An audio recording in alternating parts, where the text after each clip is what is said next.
Emma had everything: a loving husband, a beautiful home, and a stable life.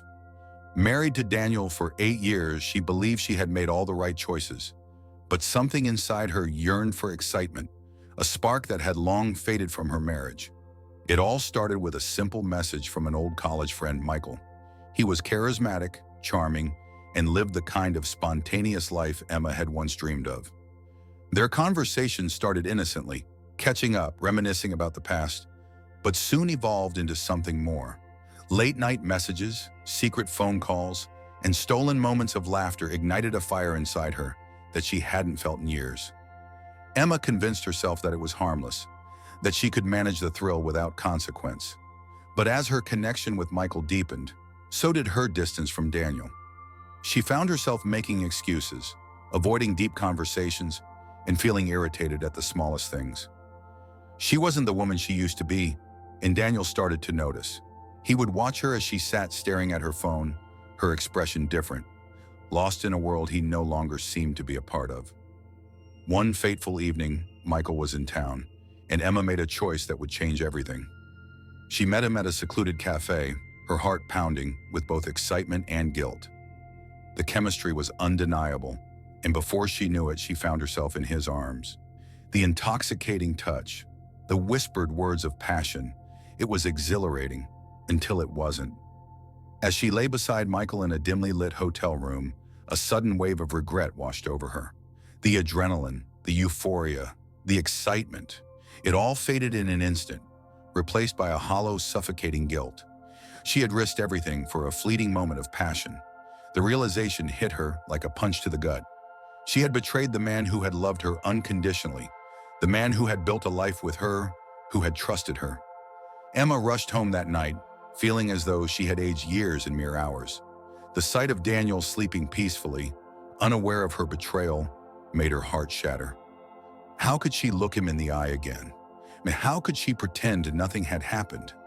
Every sound in the house seemed louder, the walls pressing in on her as if they too condemned her for what she had done. Days passed and guilt consumed her.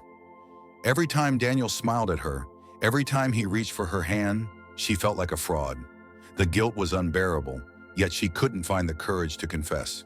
She barely ate, barely slept, and every time she closed her eyes, the memory of that night haunted her.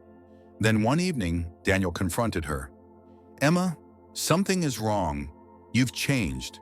Please, just tell me what's going on."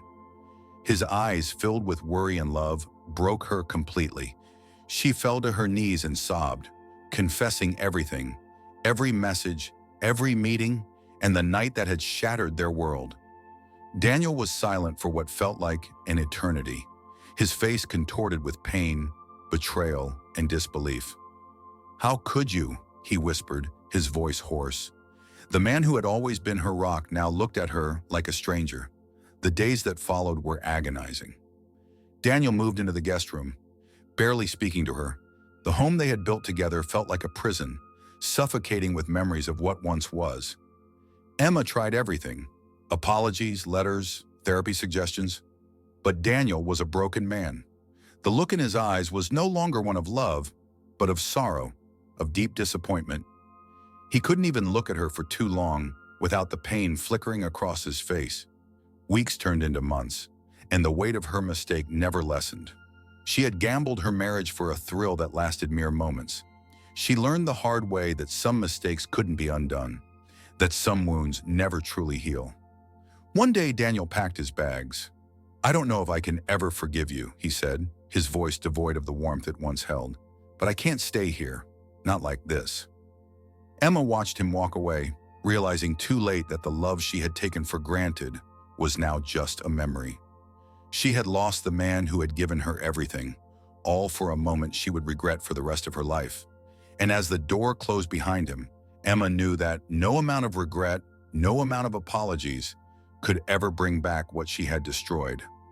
Emma spent weeks in solitude, reliving every mistake she had made. She read old letters from Daniel, looked at wedding pictures, and realized just how much love he had poured into their relationship. The silence in the house was deafening, and she would often find herself sitting in their bedroom, staring at the empty side of the bed where he used to sleep. In a desperate attempt to fix things, she sought counseling. She wrote Daniel long letters explaining her pain, her regret, her love for him. At first, he didn't respond, but one day, he agreed to meet her in a quiet park where they used to walk together. His eyes were still filled with pain, but there was also curiosity, a small, fragile hope. "I don't know if I can ever trust you again," Daniel admitted, "but part of me wants to believe that we can rebuild something." Emma wiped away tears. "I will do anything, Daniel. Anything to make it right." He sighed, looking away. "Time will tell." Months passed, and Emma worked tirelessly to prove herself. She was patient, never pushing Daniel, always respecting his space. They went on occasional walks, had quiet dinners, but the past lingered between them like a ghost. Some days he seemed almost normal, but others he was distant, trapped in the pain she had caused. One evening, after nearly a year apart, Daniel showed up at her door. "I don't know if I'm ready," he admitted, "but I think I want to try." Emma broke into tears as he stepped inside. It wouldn't be easy, and maybe things would never be the same, but there was a chance. And for the first time since that night, she felt a glimmer of hope.